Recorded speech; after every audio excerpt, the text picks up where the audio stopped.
meus amigos, o nosso visitante, amigo, possa ser inspirado, intuído, assistido, orientado, nutrido, para que tenhamos uma noite de cura e autocura, de libertação e autolibertação, de educação e autoeducação, enfim, de felicidade para todos nós.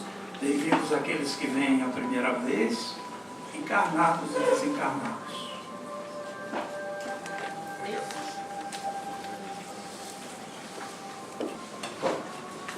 Boa noite, queridos companheiros. Boa noite. Tá baixo, não? Tá bom? Tá bom? Melhorou.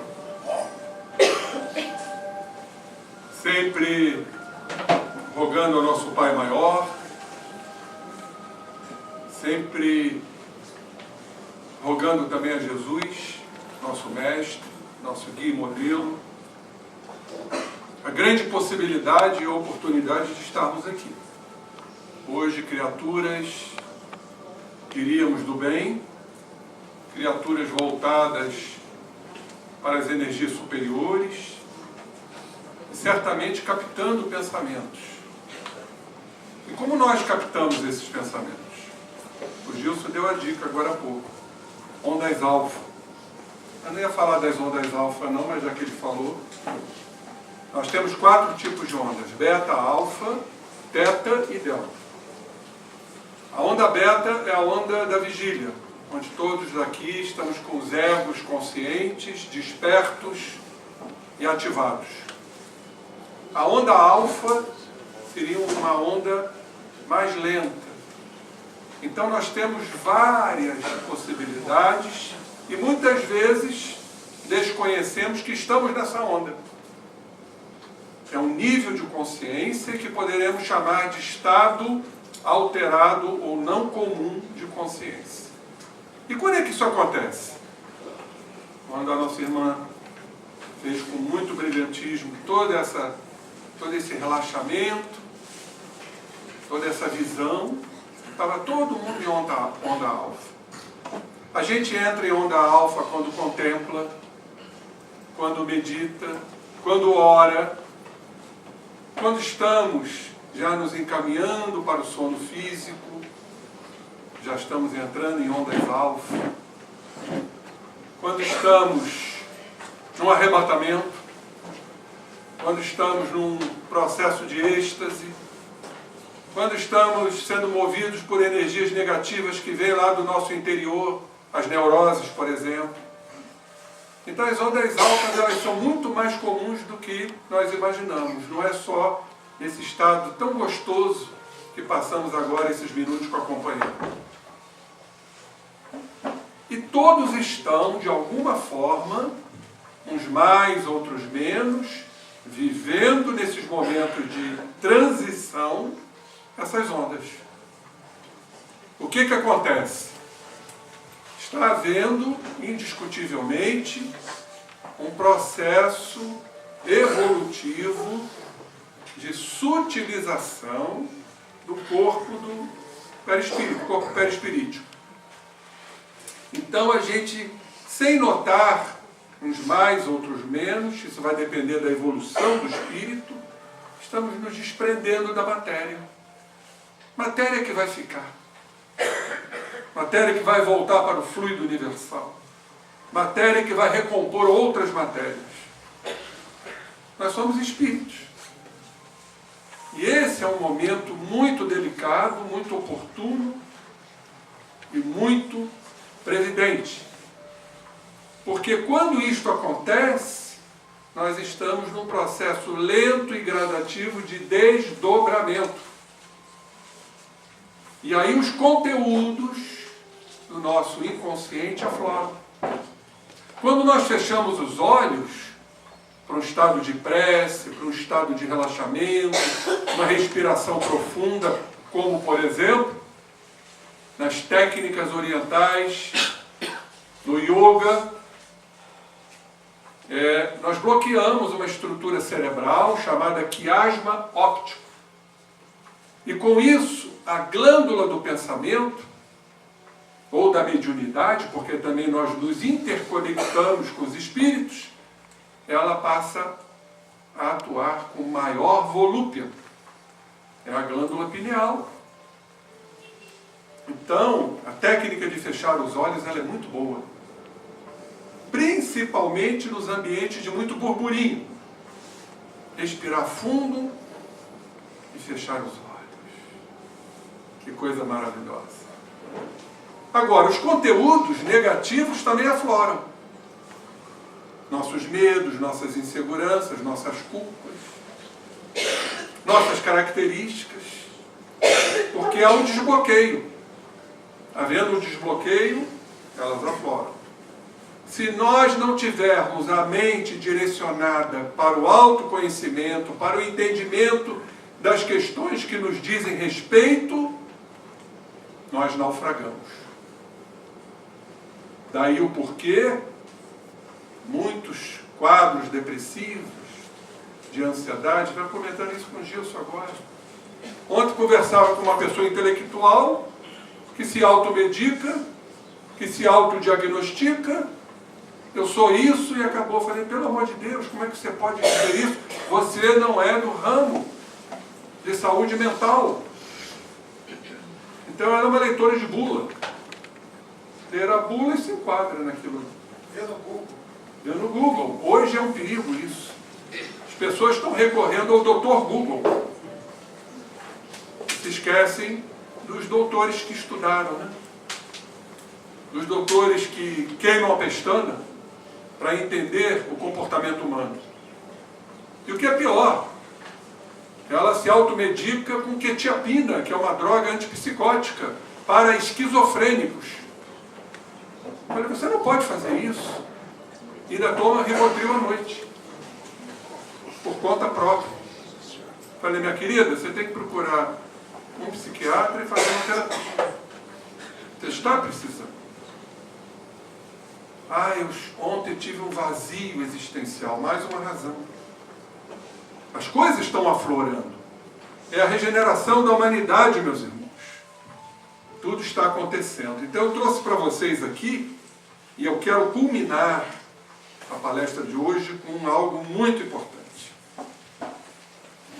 Uma carta que eu recebi da Associação Médico Espírita do Brasil, que foi distribuída por todas as AMES, somente para as AMES, Associações Médico Espíritas, de uma acadêmica de medicina que no dia 27 de junho deste ano escreveu uma carta e suicidou-se. Isso, meus irmãos, isso me preocupou e me preocupa pelo alto índice de autoextermínio que está acontecendo, acompanhando a regeneração da humanidade. Por falta de orientação, por falta de acolhimento. Eu me perguntei se esta criatura, que deixou o nome, inclusive, vou preservar o nome dela por uma questão ética, se ela tivesse aportado, por exemplo, aqui, talvez ela não teria cometido suicídio. E aí também um alerta a todas as casas espíritas, que a responsabilidade é nossa. Eu não diria os outros segmentos, cada um faz seu papel. Igreja católica, igreja evangélica, cada um faz seu papel. Agora, a responsabilidade de ser espírita, ela é muito importante.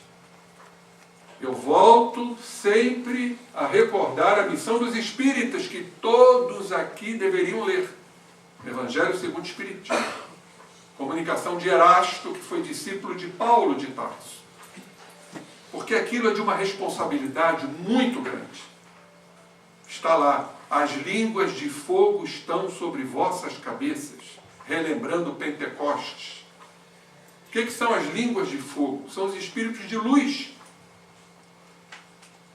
Vós sois os eleitos de Deus. Não preciso dizer mais nada. Ide e pregai, muitos não quererão lhe ouvir, mas não tem problema, vamos dizer. Então talvez se esta irmã tivesse ouvido uma palavra, talvez ela não teria cometido esse ato de covardia ou de repente de coragem. Talvez de coragem até, porque tem que ter coragem. E eu vou deixar para os últimos momentos essa carta, para que vocês entendam essa particularidade que é muito importante.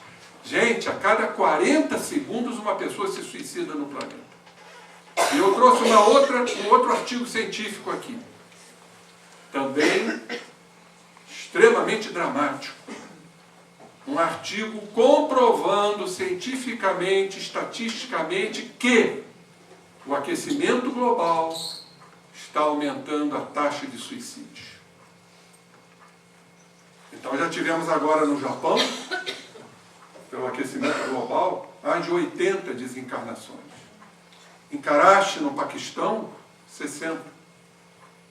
Então a estatística nos diz que a cada 1 grau Celsius,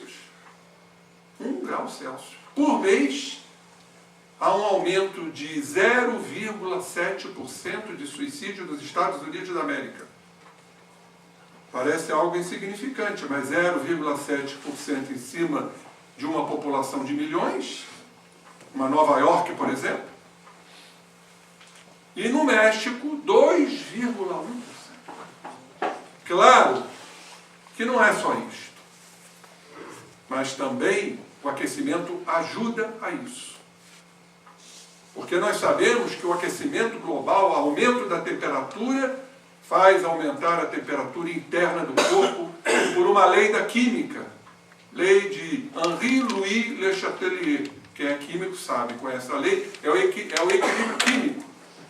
Então, quando você tem um aumento da temperatura externa, a tendência desta temperatura é de ir da esquerda para a direita. Seria uma reação endotérmica. Então, vai aumentar a temperatura corporal, aumentar o seu rendimento. E aí a pergunta é a seguinte: até quando? Se for um aumento rápido, por exemplo, um calor que daqui a pouco se esvai, está resolvido o problema. Vai aumentar o rendimento. No verão a gente aumenta o rendimento, a gente tem mais disposição, as pessoas procuram mais as academias. Agora, quando a temperatura diminui, a gente perde calor. E está provado cientificamente que o aumento da temperatura faz aumentar o estresse emocional. Vai acontecer que o estresse também leva a um estado alterado de consciência. Por isso que quando está muito calor, a pessoa fica prostrada, fatigada, nervosa. Existem alterações mentais importantes. E como é um processo, o estresse de estado alterado de consciência, vai haver um desdobramento. E aí exerte todo o conteúdo que estava lá represado. Daí, inúmeros trabalhos relacionando o aquecimento global também com depressão.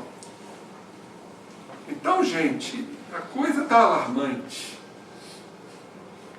E aí, se cada um de nós não fizer um papel importante, nós não vamos mudar isso. É a missão dos espíritos. Nós estamos partindo, graças a Deus, para um mundo sustentável. Para produtos sustentáveis e um ciclo sustentável. Eu vou falar isso daqui a pouco. Mas esta comunicação, todos deveriam ler, e me impactou muito, porque fala exatamente, em 25 de abril de 1866, uma comunicação dada em Paris por um espírito que não deu o nome, para duas senhoras médiums sonambúlicas, senhora M e senhora T. Era assim que os médiums se designavam, para preservar a imagem. Senhora M e senhora T. 25 de abril de 1866. Isso consta no livro Leiam, Obras Póstumas, que não pertence ao Pentateuco kardeciano. Nós sabemos que os 5 livros são outros. O Livro dos Espíritos, o Evangelho, o Livro dos Médiuns, o Céu e o Inferno e a Gênese. As obras póstumas são anotações, são comunicações espirituais que Allan Kardec colecionava e botava na gaveta. E que ele achou por bem, por conta do seu espírito perquiridor, não colocar isso nas obras básicas. Depois, então, com a desencarnação do nosso mestre, de Lyon, várias pessoas foram lá, sob a anuência de Amélie Boudet, e aí então fizeram uma compilação e fizeram esse extraordinário livro. Tem muita coisa boa em obras póstumas. E essa comunicação ela é impactante, que fala exatamente prevendo que haveria um aumento substancial de suicídios, principalmente entre os jovens. Algo também preocupante. Pais e mães que largam seus filhos, que não dialogam com seus filhos, não têm alegações de falta de tempo. Tempo nós arrumamos. Aliás, existe um chavão, né? Quando a gente diz, eu não tenho tempo. Exatamente esse que não tem tempo é que arruma tempo. Não tem tempo para fazer palestra, não tem tempo para fazer isso. Arruma tempo. A gente acaba arrumando tempo. Agora, o que acontece é um certo relaxamento, negligência, por não conversarmos mais com os nossos filhos, porque a preocupação é chegar em casa, todo mundo está cansado, o homem vai ver o futebol, a mulher vai ver a novela, ou vai ver filme, e os filhos às vezes ficam Deus dará. Então, quando eu li essa carta, eu falei, meu Deus, faltou alguma coisa aí. Ou dentro de casa, ou algum amigo, algum aconselhamento. Já não diria nem a casa espírita, porque essa criatura seria acolhida, seria protegida, que é a função da casa espírita. A caridade começa lá na porta, gente. Tem que ter uma pessoa qualificada para receber o visitante. Quem és tu? É a primeira vez? O Gilson acabou de falar. Aqueles que estão aqui a primeira vez. Sejam bem-vindos. Mas eu creio que o trabalho começa lá na porta. Tem que ter um porteiro. Eu chamo de um porteiro de Deus. Porque ali está sendo acolhida. A pessoa às vezes vem num sofrimento. Ela quer falar. Ela quer se manifestar. Ela quer que tenha um apoio, que exista um apoio. E às vezes esse apoio não existe, não acontece. Então essa comunicação nos fala que os tempos são chegados. Então não vamos esperar, companheiros, revoluções parciais do globo, porque isso sempre existiu.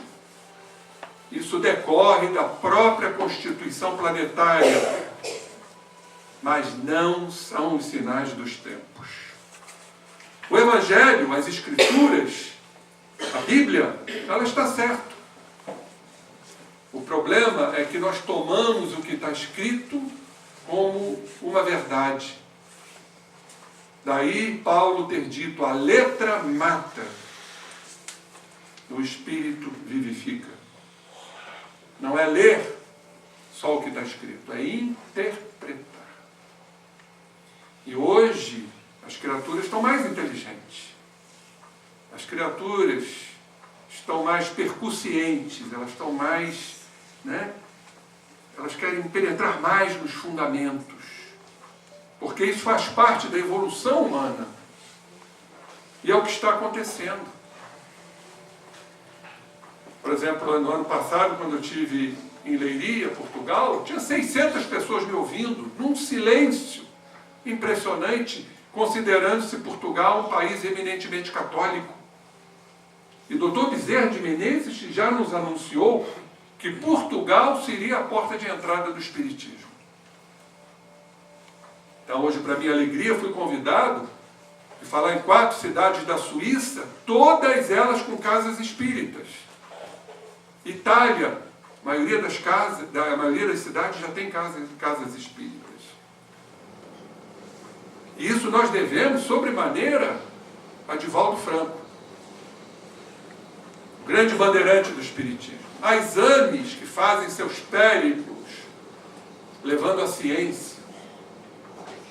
O europeu ainda não quer ouvir falar de Jesus. O país mais materialista da Europa, por incrível que pareça, é a França, aonde nasceu Allan Kardec. Olha que coisa, né? Que paradoxo. Me informaram lá que um orador foi falar e tocou no nome de Jesus, e imediatamente todos tiraram o tradutor. Eles não querem que se fale em Jesus Cristo, mas eles querem ciência. Eles já querem conectar a ciência à espiritualidade. Gente, isso já é um grande avanço. Temos que respeitar o momento de cada país, de cada população, trazendo suas crenças e suas culturas. Então não vamos esperar grandes milagres.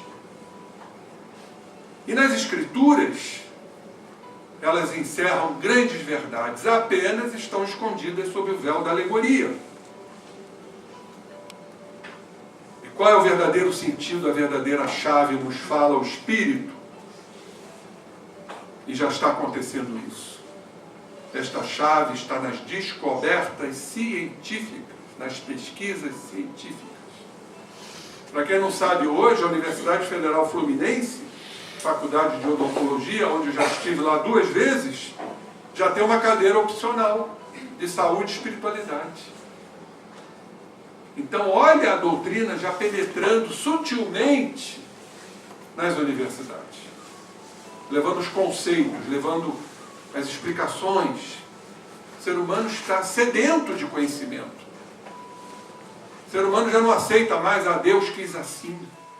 Se Deus nos deu a inteligência para penetrar nos segredos, nos arcanos espirituais. Então é a ciência, que é aliada às leis do mundo invisível. Então tudo que era ou ainda continua obscuro se tornará claro e inteligível. Então não veremos milagres, prodígios, fatos sobrenaturais, no sentido vulgarmente dessas palavras. Não é isso o sinal dos tempos.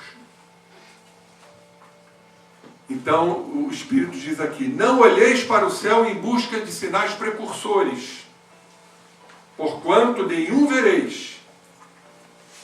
Então eles nos recomendam em olhar em torno de vós. Saiam dos antolhos. Sabe o que é antolhos, né? Os jumentos usam, né? Para olhar só para frente. É como era antigamente. Então saiam dos antolhos e olhem em torno de vós. E o que descobriremos? O sinal dos tempos? Os homens. Então vamos começar a perceber quem é quem. É aquela seleção que você falou. Aquela seleção natural. Por conta desse afrouxamento dos laços do perispírito, as pessoas estão mais sencientes, estão mais perceptivas. A gente tem que treinar o olhar, como tem que treinar o ouvido. É com os homens, porque aqueles renovados, ou aqueles buscando a renovação, eles vão trazer o quê? Vão demonstrar o quê? Disposições morais intuitivas. Nós estamos vivendo momentos do afloramento das intuições, sentimento inato no bem. A pessoa faz o bem por fazer. Isso já é intuitivo, já está na criatura. Já estão ligados às crenças espiritualistas, não importa quais sejam. Já desenvolvem melhor suas inteligências e o seu poder de razão interpretativo, que é típico do córtex cerebral, do neocórtex, enquanto outros estão ainda mergulhados nas paixões degradantes, negando a providência divina, nas suas rebeldias, mergulhados nas grandes 4 chagas que o nosso irmão nos fala. Primeiro, o preconceito. Segundo, o egoísmo. Terceiro, o orgulho. E em quarto, o fanatismo. São as grandes chagas que classificam os espíritos. E nós vamos ver quem é quem. Não quer dizer que fechemos as portas a esses irmãos. Pelo contrário. E a educação, eu não vejo outro caminho para a transformação e regeneração da humanidade. é através da educação. E a educação começa em casa. Estarmos atentos aos nossos filhos e aos nossos netos, sendo cuidadores reais, orientar. Nós não vamos mudar a cúpula, que está corroída. Não vamos mudar a política. Não vamos mudar a situação que o planeta se encontra de profundas desigualdades sociais, miséria e fome, crianças morrendo a todo momento de fome, fora outras tragédias. Nós não vamos mudar isto. O indivíduo, o homem velho, o homem ainda engessado, o homem mumificado nas suas ideias de orgulho, de fanatismo, de incredulidade. Agora, podemos mudar, sim, nossos filhos, nossos redentos. Então vai ser esse o caminho. Não é a escola que irá moralizar, embora ela possa ter uma participação importante. Mas são os pais. Eu não posso admitir pais, como eu já tive a oportunidade de presenciar, fumando maconha na frente dos filhos, bebendo, se alcoolizando, usando drogas, outras, cocaína, por exemplo. O que eles vão transmitir aos filhos? Isso é educação? É a tal da liberalidade? Punir é importante. Não vamos confundir punição com violência. Duas coisas distintas. Imposições. Faça o que eu digo, mas não faça o que eu faço. Não. Agora, punir, tirar o que a criança gosta, para que ela aprenda, para que ela vá se esmerando, para que ela vá se educando, para formarmos ali criaturas boas para o futuro que nos aguarda. Então, quando a gente lê a regeneração, a gente pensa, virá aí uma grande leva de espíritos de luz. Isso é um equívoco. Muitos dizem, a Terra daqui a pouco terá só espíritos cristais. Deram até um nome de cristal. Só que a pessoa que deu esse nome esquece que cristal quebra. Virão espíritos com essas características, a geração nova, propensos ao bem, disposições instintivas, boas, sentimento inato no bem, espiritualizados, mostrando que tiveram evolução anterior.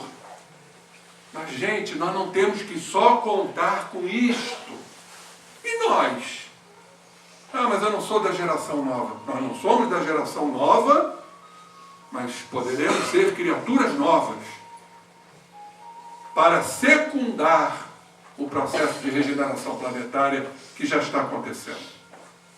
Agora, temos um vago pressentimento, como nos informa o irmão, de uma tempestade que se aproxima.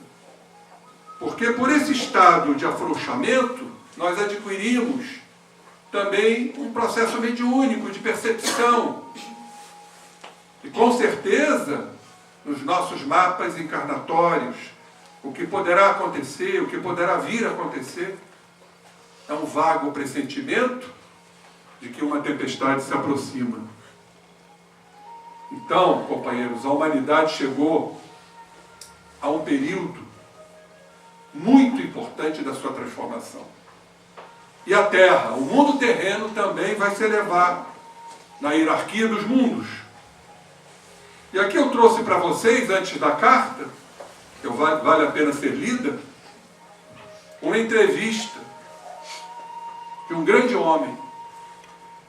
Eu li no jornal e trouxe aqui para vocês. Alguns já devem ter lido. Um homem que nasceu no Sri Lanka. Sri Lanka é ali próximo da Índia, na Ásia. Ele é físico-economista e ganhou o Prêmio Nobel da Paz em 2007.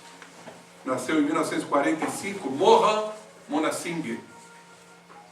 E esse homem, como muitos outros, estão trabalhando arduamente no combate às alterações climáticas.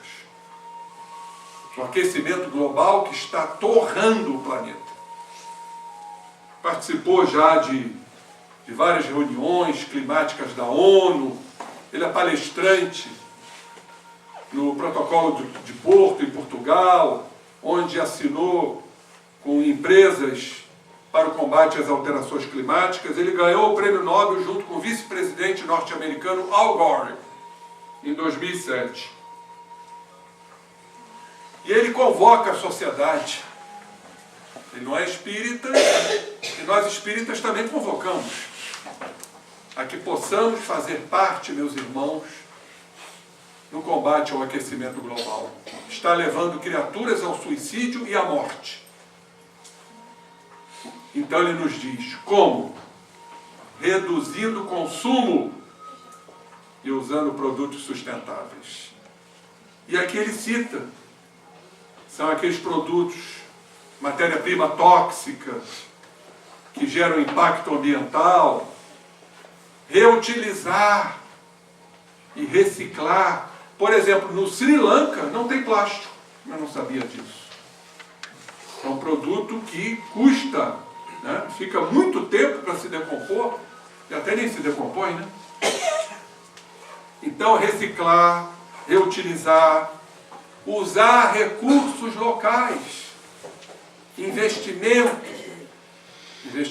que obviamente dependeria muito dos governos, porque aí evitaríamos o transporte de longas distâncias, emitindo gases, provocando o efeito estufa e consequentemente o calor.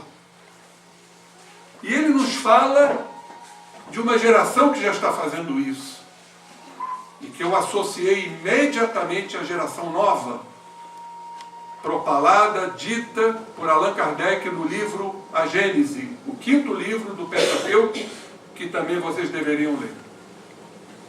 Que são esses espíritos que estão aportando para a mudança planetária junto de nós. Não podemos esquecer que também somos criaturas novas. Então ele chama de millennials, que vão mudar o mundo. E ele diz, talvez não dê tempo da minha geração ver essa mudança da sociedade, mas a deles verá. Que ele chama de geração Y.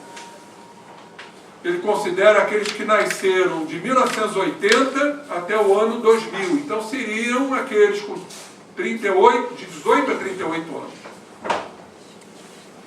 E essas criaturas que nós desconhecemos, que a gente só vê o lado negativo, está se desenvolvendo numa época de grandes avanços tecnológicos e prosperidade econômica. E aqui ele cita que os millennials estão presenciando uma das maiores revoluções na história da humanidade. Sabe qual é? A internet. Porque a internet tem um papel fundamental na sociedade. De avanços, de conectividade entre as pessoas. A gente se conecta com uma pessoa que está lá do outro lado do planeta. Serviços que são distribuídos, produtos que são distribuídos que a gente compra com um clique. O bom uso da internet. Então, aí um alerta para os filhos, né, que ficam até 2, 3 horas da manhã em cima de um computador. E fica a pergunta, fazendo o quê? Organizando encontros de torcida, de futebol, para a violência? Ou estão aqui como millennials, a geração nova, se conectando para a implantação de um mundo sustentável, de um ciclo sustentável? E a geração nova, que está lá nas predições, capítulo 18, de A Gênese, diz tudo isso.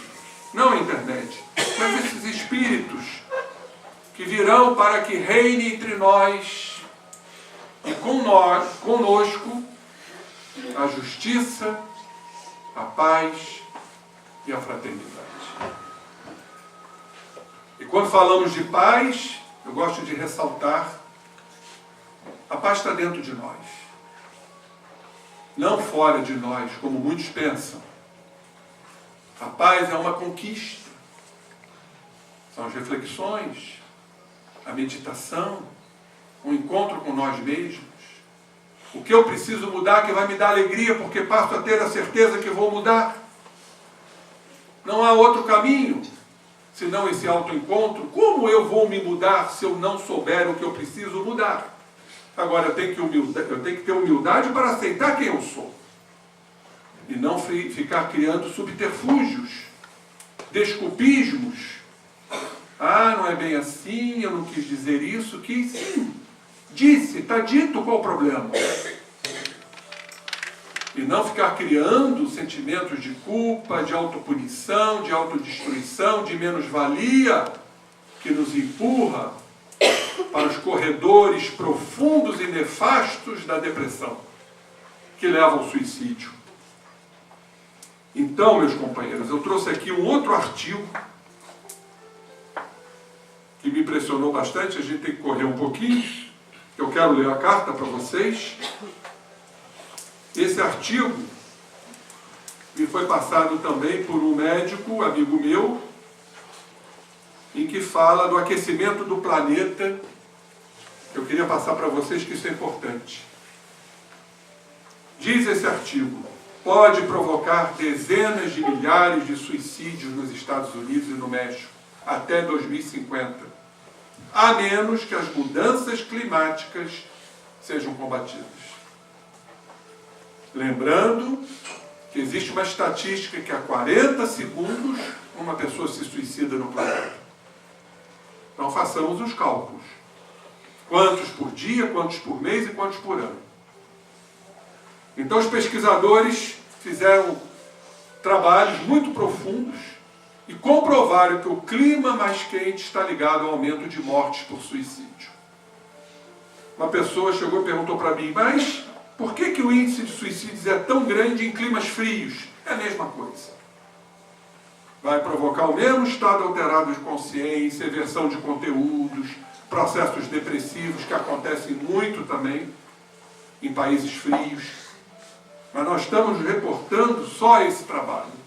O calor, levando ao estresse e levando ao suicídio. Claro, gente, temos que entender, e nós vamos ver isso na carta, que não é só isso. Isso é um dos fatores.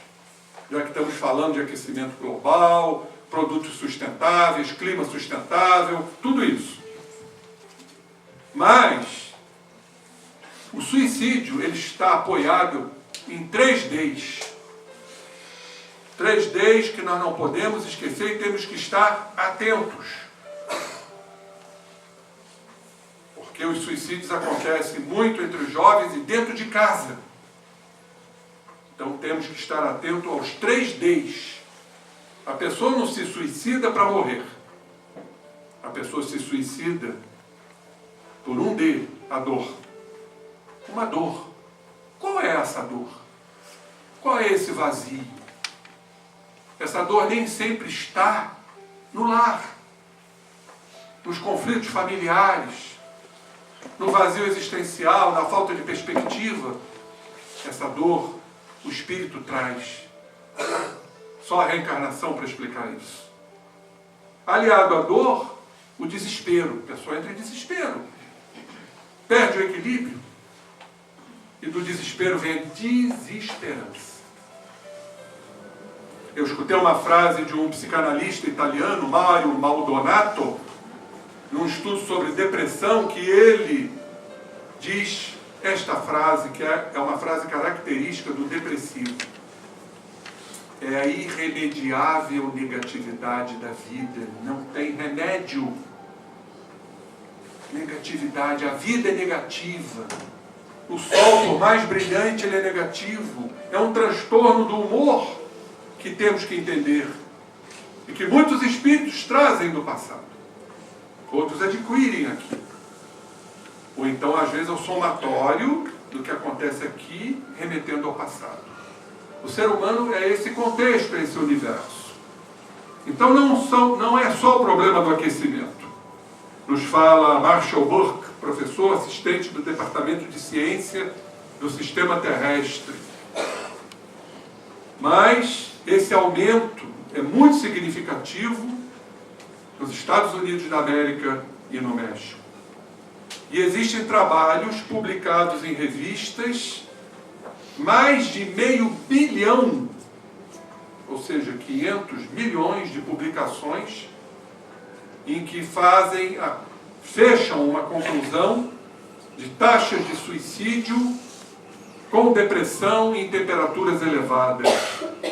E segundo a projeção do estudo, se o aquecimento global não for limitado até o ano de 2050, se Deus quiser eu vou estar com 100 anos,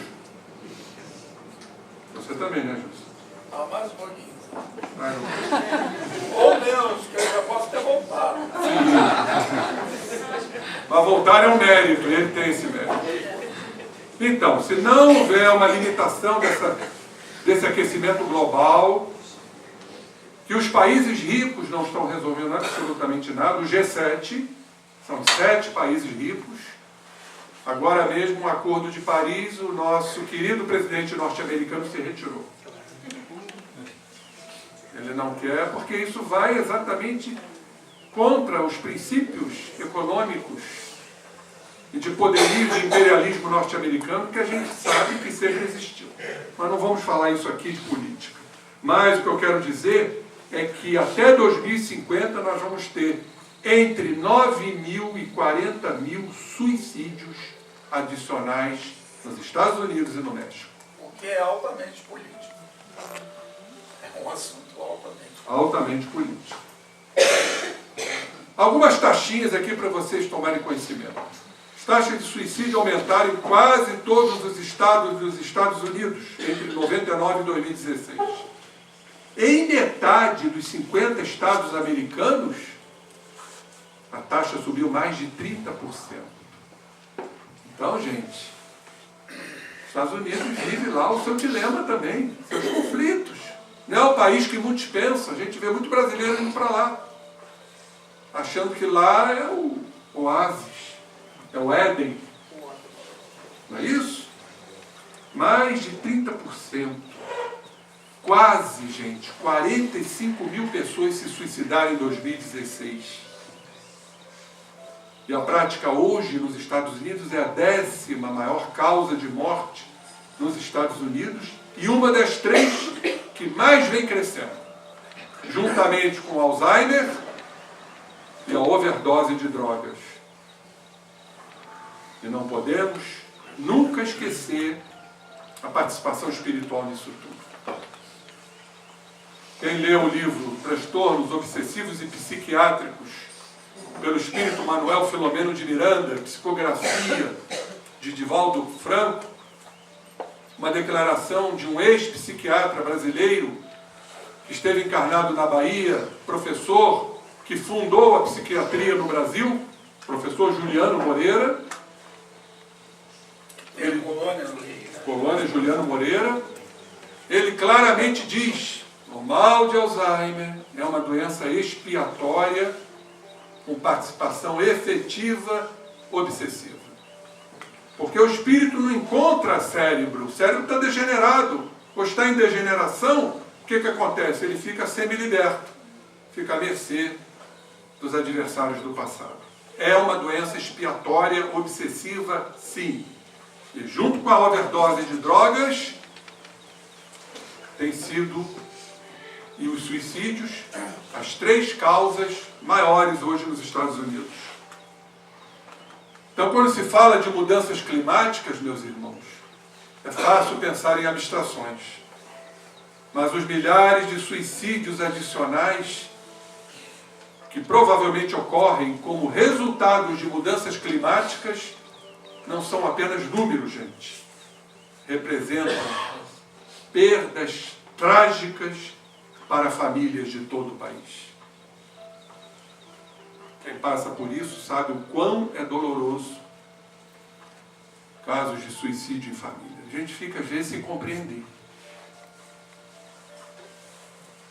Os últimos 3 anos foram os mais quentes já registrados, segundo a Organização Meteorológica Mundial, uma agência das Nações Unidas.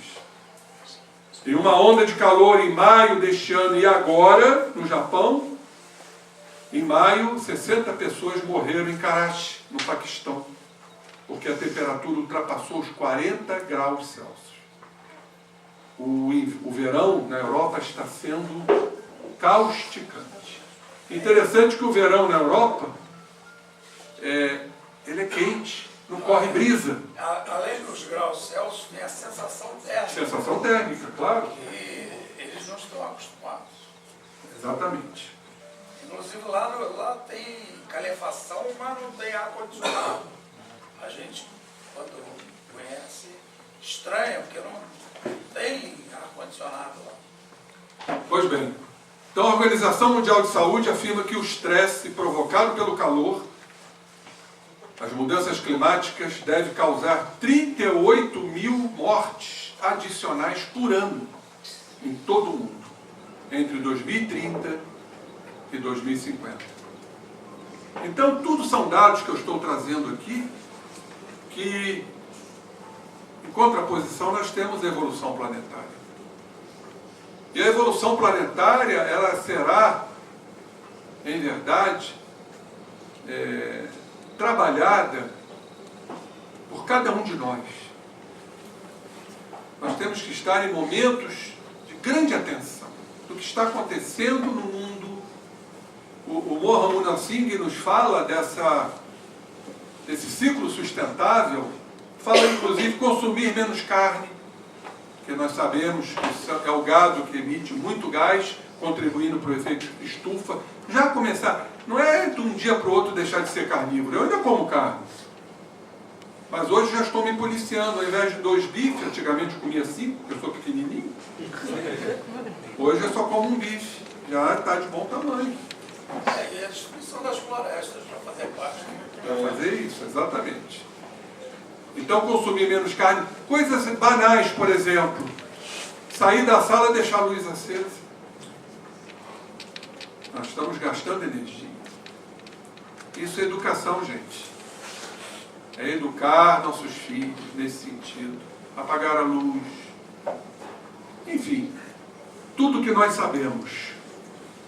Mas vamos à carta. Essa carta me impressionou muito, uma acadêmica de medicina, para que a gente veja como isso é comum, como isso é frequente, quando consideramos em cada 40 segundos um suicídio.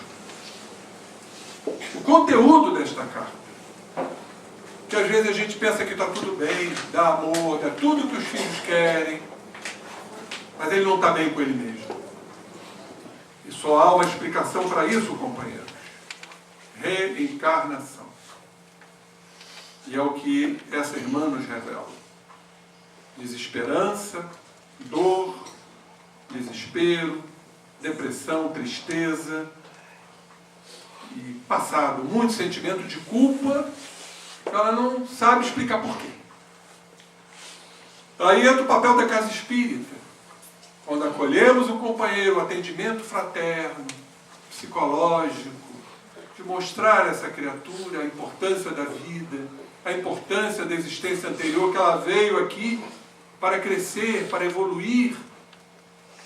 O Consolador prometido por Jesus é a doutrina espírita. E nós não consolamos só com cesta básica, forrando o estômago. O grande consolo é a palavra, gente. Está lá na missão dos espíritas, ide e pregai. Chamar o irmão no canto, acolhê-lo, abraçá-lo, amá-lo. Todos nós temos essa responsabilidade. Quando eu li essa carta, que me foi enviada agora, a criatura suicidou-se dia 27 de junho, eu li, reli, analisei. Então vamos acompanhar aqui o que ela nos diz. Carta de uma suicida acadêmica de medicina. Ela diz: desde os 12 anos eu convivo e luto diariamente contra uma angústia sufocante. Angústia, um aperto. Ela não sabe explicar. Nós sabemos, né, da reprodução do nosso psiquismo do passado no presente, para que a gente possa ir trabalhando a reforma íntima. E angústia é a tradução de um psiquismo angustiado no corpo. Dor, angústia é dor. É a dor psíquica, espiritual do corpo. E ela diz, para mim, funciona ao contrário do que para as pessoas normais. Ela se acha normal. Olha a baixa autoestima aí. Olha o sentimento de culpa. Aparentemente escondido, mas as palavras são muito claras. Isso funciona para as pessoas normais. Então ela está dizendo, eu sou anormal. Eu não tenho uma paz. Ela não tem paz. Que é abalada por momentos ruins. Eu tenho uma dor profunda que é mascarada por bons momentos. É o contrário. Ela não tem uma paz que de vez em quando acontece algo negativo, algo adverso. Ela tem uma dor profunda, que é o estado normal dela, e que às vezes isso é mascarado por bons momentos. Então ela diz, o tempo inteiro há uma tristeza imensa e sofrida. Olha, gente, a melancolia, a negatividade, o vazio existencial, uma tristeza, uma falta de esperança. Como essa criatura precisava uma palavra, um apoio que repentinamente ela não teve lá fora. E diz ela, sem nada que a justifique dentro de mim. Para ela não tem justificativo. Sinal de que ela teve tudo. Mas ela não justifica essa tristeza imensa e sofrida. Diz a companheira, esse sentimento horrível é apenas amenizado, de forma efêmera, quando coisas agradáveis acontecem. É uma forma efêmera, passageira, meteórica. Ainda que no ápice da minha felicidade, eu permaneci munida dele, desse sofrimento. Sempre foi a maior parte de mim. Olha o desespero dessa irmã. Uma parte tão minha e tão antiga. Olha a percepção dela, antiga. Quer dizer, é algo antigo. É algo que vem intuitivamente, algo do passado. De que ela cometeu, algo que ela deixou. A gente sabe muito bem que nos quadros depressivos foram criaturas que tiveram muitas glórias, muitas vitórias, uma vida nababesca, uma vida onde todos se curvavam, às vezes reis, rainhas, enfim, pessoas que eram abastadas e hoje não têm algo antigo. Diz ela que aprendia a escondê-la muito bem dos demais. Ela tinha vergonha. Se assemelha a uma ferida enorme e extremamente dolorosa. Tão dolorosa que te impossibilita de pensar ou focar em qualquer coisa além dela. É uma ferida que dói 24 horas por dia. E diz ela, você é a ferida e a ferida é você. Não é algo que vai e volta, é algo permanente, essa ferida. E olha esta frase dela.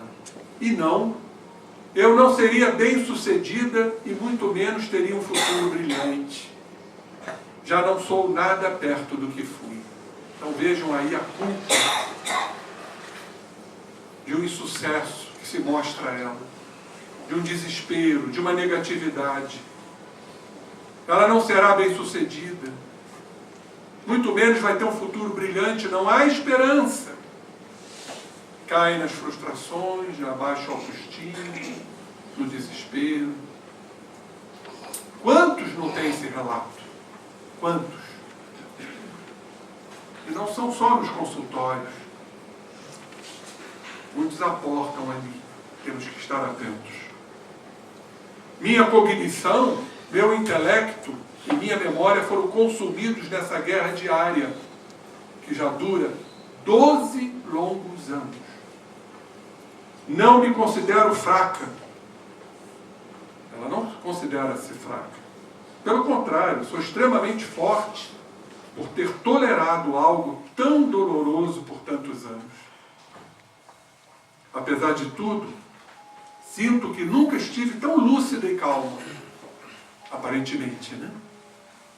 Ela é um pouco paradoxal, mostrando-se uma criatura fraca e aparentemente forte, numa autoproteção.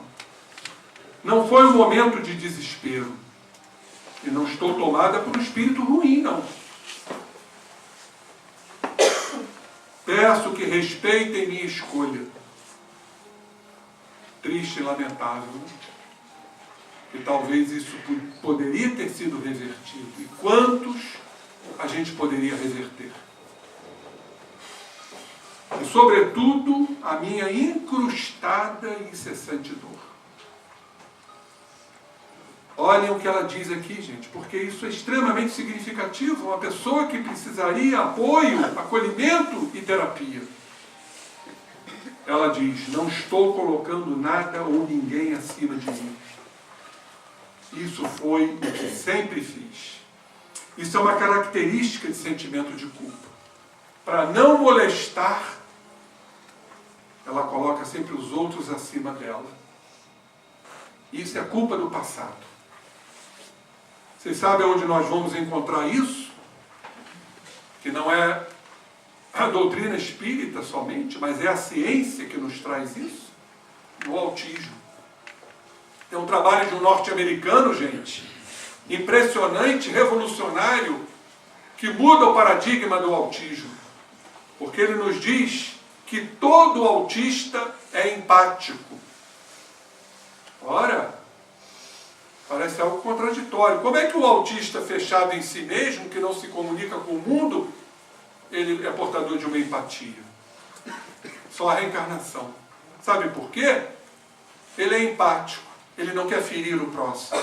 Ele não quer magoar o próximo, de repente seu pai, sua mãe, que ele magoou no passado. Então ele se fecha. Ele se fecha nessa doença chamada autismo. E a nossa irmã, ela fala isso. Foi o que eu sempre fiz. Colocou todos acima dela. Se submeteu para não ferir, para não magoar. Isso tem um nome, gente. Isso é culpa que esse espírito traz. E que precisava de um tratamento e de um acolhimento. Então eu estive aqui até então pelos outros, fala ela. Quer dizer, vivendo pelos outros. E não por ela mesma. Agora, pela primeira e última vez, preenchida pela mais sólida vontade, eu me coloco em primeiro lugar. Qual é esse primeiro lugar? Suicídio. Acredito que por mais que eu explique, somente quem se sente assim seria capaz de compreender. E o espírita compreende, né, gente? Nós compreendemos a dor dessa irmã. Justamente porque nossos cérebros não funcionam como o de vocês.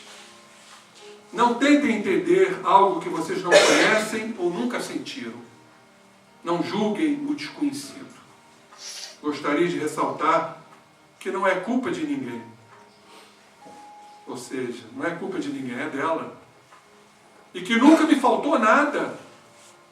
O que torna ainda menos compreensível para todos. Não tentem entender ou justificar. E encerrando a carta. Amo cada um de vocês. Por isso peço para que guardem nossos momentos juntos. Também estarei com eles onde quer que eu esteja. Enfim, estou cansada de lutar contra algo que é infinito. É uma luta em glória. E tem gente, que eu escuto isso com muita frequência, que acha que depressão não é nada. Isso não é nada. Olha só, estou cansada de lutar contra algo que é infinito. É uma dor infinita, que não tem solução, que não tem esperança.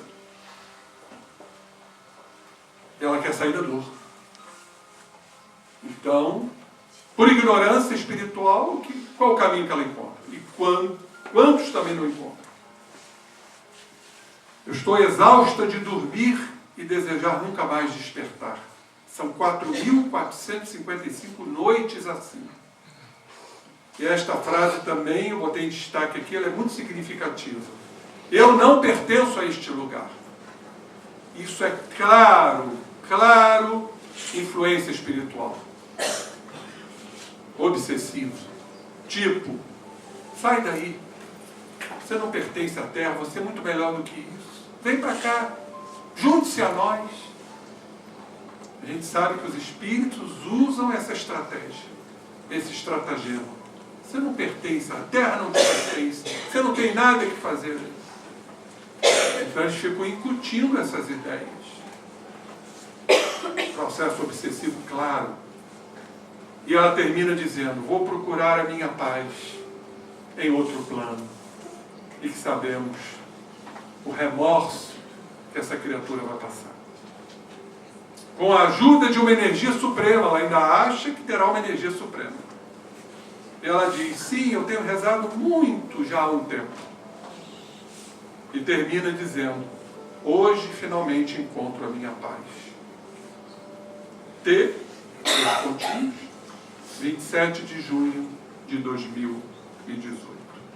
Então, meus irmãos, dentro de tudo que eu coloquei aqui, aquecimento global, suicídio, a regeneração da humanidade, nós estamos vivendo esses polos extremos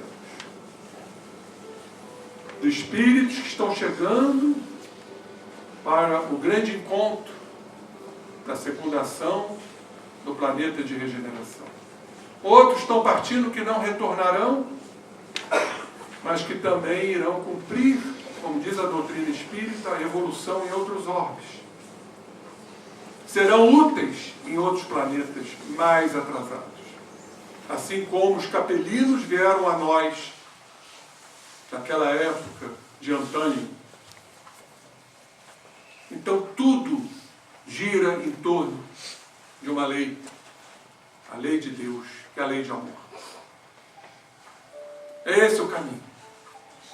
Muitos vão passar por dificuldades, claro que teremos atenuações, não temos que julgar, não temos que classificar, vai para o vale dos suicidas, porque não é assim que funciona.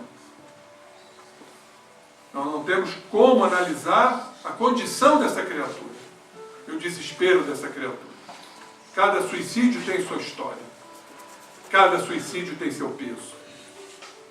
O que temos que fazer é orar, é contribuir, é ajudar. Como estamos fazendo com nós mesmos, dentro do grande projeto da nossa regeneração e da humanidade. Ficamos felizes, mesmo diante dessas situações, de podermos fazer uma análise mais profunda, mais inteligente, mais racional, o que irá nos proporcionar caminhos mais alentadores.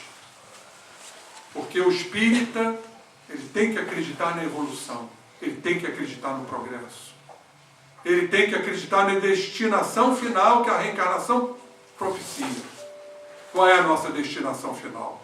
Sermos espíritos de luz, assim como Jesus o é.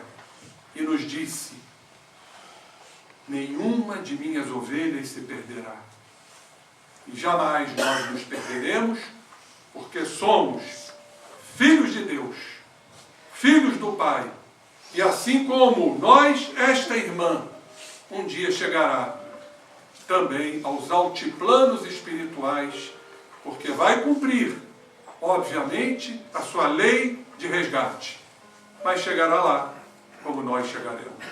Que Jesus nos abençoe e sempre a gratidão de estarmos aqui falando desta doutrina.